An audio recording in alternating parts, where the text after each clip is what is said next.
unproductive, or they're just not effective because they're so unwell.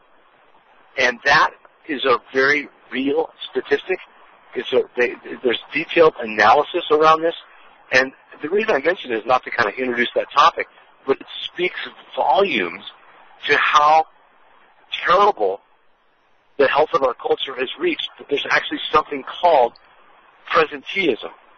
And so what we've done is we've created, and we've proven this, we've got a model that works where we teach people step by step. We literally provide them every day with meal plans and recipes and workouts for all levels, for every type of person, for the guy who's eating pizza and donuts and soda pop, who's, just a disease in the making, to, an elderly, sedentary person, to someone who's already relatively fit and wants to take it to the next level.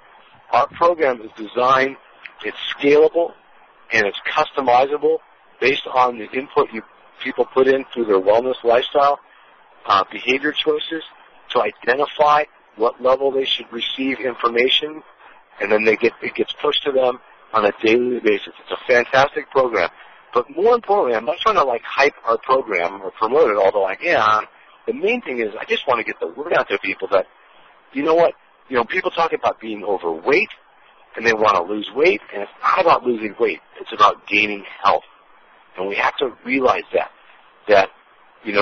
the picture of a cancer patient is an overweight person, because people that are overweight are the people that are getting cancer. We already know that, heart disease is identified by people being overweight, things of that nature.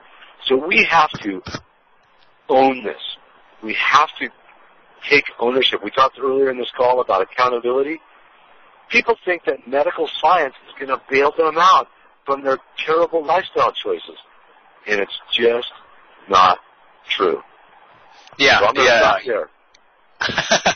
No, you're good. The question I had kind of popped up, and then we'll go a little more into it, was, is this financially feasible for the average person right now? We have an economic depression that was just exclaimed finally, though we all knew it was here. Is there any way to actually do this within the means of the financial needs of the people today? It is, and that's a very interesting point, and very few people will bring that up. But the truth is that people are spending, when they go to the supermarket and they're buying their groceries, or they're going to buying convenience food, they're buying nutrient-poor, nutrient-deficient, toxic food, and as a result, it's making them sick, and it's not providing nutrition for them. So they're hungry all the time. They have to eat more and more and more of this nutrient-poor food. And so when people say to me, oh, yeah, it's so expensive to buy organic food, and I look at them and I go, well, first of all, chemotherapy is expensive, so keep that in mind.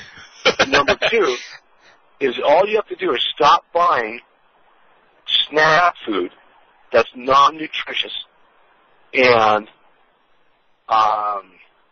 start buying quality food, healthy, nutritious food, and you will not spend more money. Just stop going to restaurants and buying crappy food and buying chips and cereals and breads.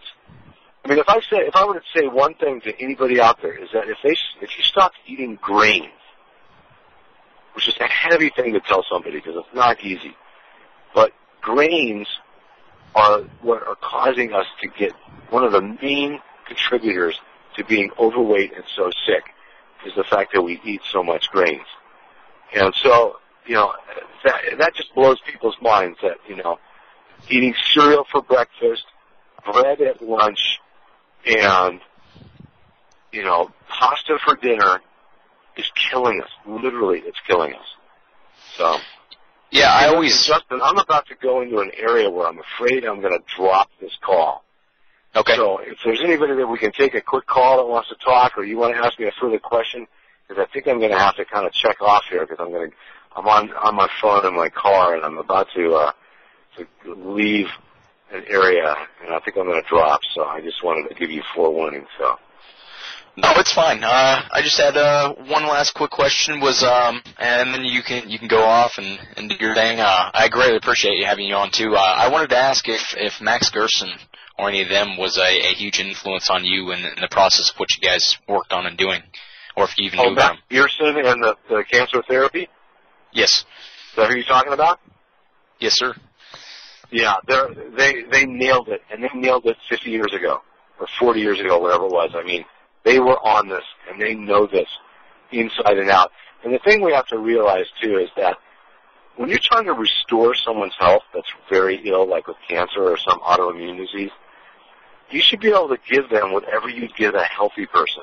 And that's where the allopathic or medical model diverges so dramatically from the wellness model, is that the idea that you should be able to do whatever it is that makes, whatever you would give to make someone well should also make a healthy person well. And that is the essence of what they have, the program they created, the Gerson therapy, was just to, instead of fighting disease, you promote health. And that is a huge paradigm shift that cannot be just dismissed. You really got to kind of chew on that, and no pun intended, and let that percolate through your brain, is that our culture, the medical model, is all based on fighting disease. And fighting disease doesn't work. It's about promoting health. And when you promote health, the natural result is that you will conquer the disease process. And that is a huge, huge paradigm shift for the average person. So I'm really glad you asked that question. You ask great questions, Justin. I'm impressed. Oh, well, thank you very much. I like how you've got two different type of jobs, and you're very involved with both. And it's nice to see from someone only on one perspective, but to have more, because here in this culture today, you have subject matter experts in every field, but you don't really have someone who's intuitive in both areas. So it's nice to have a conversation with someone that can talk about more than one subject. So it was great having you on. Well, I'm most grateful, and I really appreciate it. And, I know I can speak for all your listeners out there that you are a warrior, my friend. I know that you are you've had a career as a soldier, representing our country, defending our country, which we all are grateful for. But now you're a warrior of another type, and it's just as critical of the battle. And enemy a lot more subversive and insidious. And so my hat goes off to you, and I know I speak for all the listeners out there that they are just grateful for what you've done in the past and what you're doing in the future. So thank you, my friend. Hey, thank you very much. And hopefully we'll have you on again sometime, sir. I'd like that. I appreciate that, and I look forward to it. Thanks a lot, Justin. All right, thank you. You're welcome. Bye-bye. All right, bye. All right, everyone, that was Dr. Paul Kratka. He was also an actor, and he was also in the films, the short films, whom my guests were on last week, Scott Goldberg, Mark Nadolsky, and Keith McMahon, who also acted in Mr. Mullen, and will be in the upcoming Militia 15.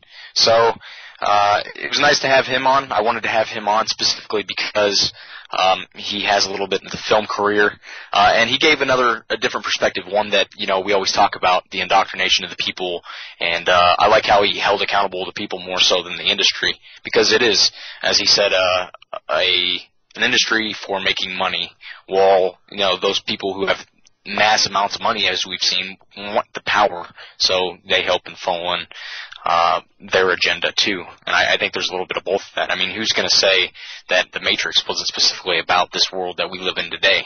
You really can if you look at the analysis and the fact that the movie industry, a lot of the okays on a lot of the movies that were created, not all, but, quite a few, were sent back to the Soviet Union for approval so that they could create the ideological subversion that Yuri Bezmenov talked about.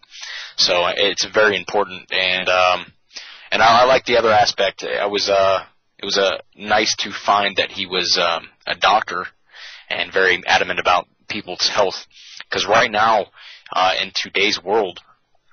We're seeing, a war on all fronts, specifically our food. With this economic collapse, we can live without money, and we can make ends meet. You can say, oh, you can't live without money. You can't live without food, and that's a given. You can't live very long without food either. This proverbial society that we're moving towards, this sadistic amalgamation of Brave New World, 1984. We always talk about those. Those are the blatant encapsulations of where we're at. But there's much more. There's a broader picture here, and many of us listen to a lot of these hosts, and we watch a lot of television. We watch a lot of news. And we see a lot of things, and our perspectives are transformed by that. Well, at the same time, we also need to be verifying and looking at other sources as well.